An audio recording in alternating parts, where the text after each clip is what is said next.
అంత క్రూరత్వం ఎందుకు? ఏంది ఇది? ఏం వైఖరి ఇది? ఏం వైపరీత్యం ఇది? ఎందుకోసం చేస్తున్నారు ఇట్లా మీరు? అంటే ఒక ఆడబిడ్డను ఎంత మాట పడితే అంత మాట అనేసి ఇది తెలంగాణ పదజాలం ఇట్లనే ఉంటుంది గట్లనే ఉంటుంది అని అంటే ఇది మీ టీవీ కాదు, మీరు మేకప్ వేసుకొని వేసే డ్రామా కాదు.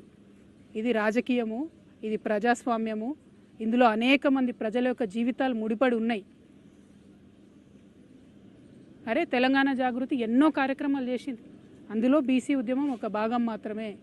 ఇంకా చాలా కార్యక్రమాలు చేస్తాం, ఇంకా బలంగా పోరాటం చేస్తాం. ఎందుకోసం మీకు ఇంత దుగ్ధ? ఎందుకోసం? ఒక ఆడబిడ్డ రోడ్డు మీద నిలబడి ప్రశ్నిస్తే తట్టుకోలేకపోతున్నారా?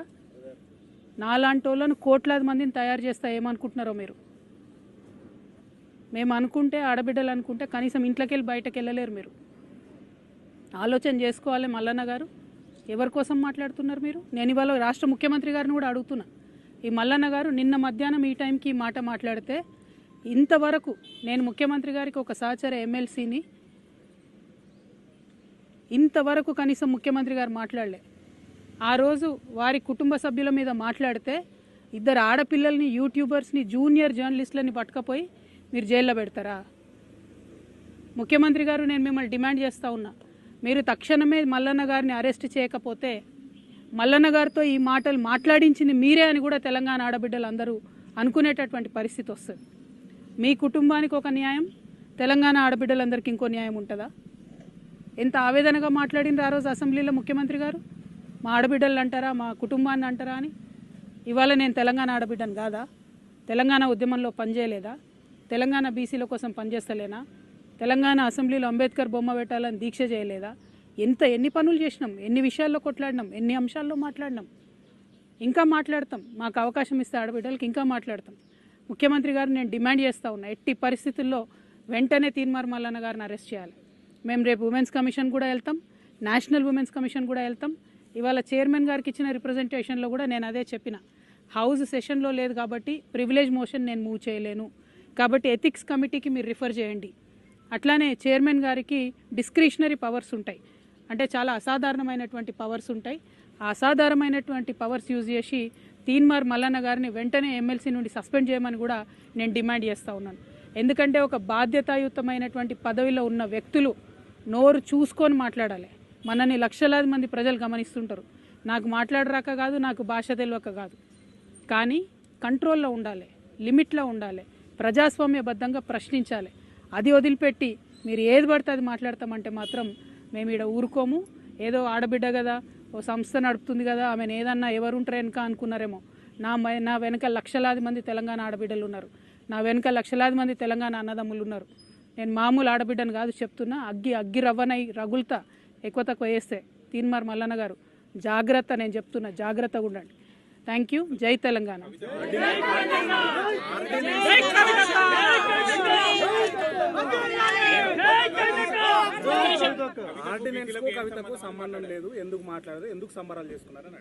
నేనేమంటున్నా తీన్మార్ మల్లన్న గారు బీసీ ఉద్యమానికి సంబంధించి నన్నెందుకు ప్రశ్నిస్తున్నారు? అసలు నేను ఇచ్చేదాన్న ఆర్డినెన్స్ తెచ్చేదాన్ని. నేను మీలాగానే ఉద్యమం చేస్తున్నా, ఆయన ఉద్యమం చేస్తున్నారు. అసలు నేను ఆయన ఎప్పుడన్నా ఏమన్నా అన్నానా? ఆయన అంతటా ఆయన వచ్చి నా మీద ఎందుకు మాట్లాడుతున్నారు అంటే నాకు వ్యతిరేకులు ఎవరు ఆయనను ప్రేరేపిస్తున్నారా? అది ముఖ్యమంత్రి గారు ప్రేరేపిస్తున్నారా? ఎవరు ప్రేరేపిస్తున్నారు మరి? ఎందుకంటే ఈయన మాట్లాడి 24 గంటలు అయిపోతే ప్రభుత్వం కనీసం చర్య తీసుకోలే. మీ మీద ఒక ట్వీట్ పెడితే రాత్రికి రాత్రి చిన్నపిల్లల్ని ఎత్తుకపోయి జైల్లో పెడుతున్నారే. మీ మీద ఒక ఫేస్బుక్లో కమెంట్ పెడితే ముఖ్యమంత్రి గారు అరెస్ట్ ప్రత్యేక బృందాలను పెట్టి వెతికి మరీ అరెస్ట్ చేస్తున్నారే. ఒక ఎమ్మెల్సీని, ఒక ఆడబిడ్డని. ఇదేనా మీరు తెలంగాణ ఆడబిడ్డలకు ఇచ్చే రక్షణ? అందుకే క్రైమ్ పెరిగిపోతున్నది. ముఖ్యమంత్రి గారు ఇంత అలుసుగా ఉంటున్నారు మహిళలను ఏమన్నా కూడా. కాబట్టి ఇక సాధారణ మహిళల పరిస్థితి ఏందండి? ఓ పదవిలో ఉన్న ఎమ్మెల్సీకే ఇటువంటి గతి ఉంటే ఈ రాష్ట్రంలో సాధారణ మహిళల పరిస్థితి ఏంటి చెప్పండి? ముఖ్యమంత్రి గారు చర్యలు తీసుకోవాలి. ఆయన తీన్మార్ మల్లన్నకి ఏం సంబంధం? ఆయనను ఏమన్నా నేను అసలు ఎప్పుడూ ఏమనలేదు. నేను ఇన్ని 1.5 years నుండి బీసీల కోసం కూడా ఒక్క సెకండ్ కూడా నేను ఆయన గురించి మాట్లాడలేదు. ఆయన ఎందుకు నా గురించి మాట్లాడాలి? First point.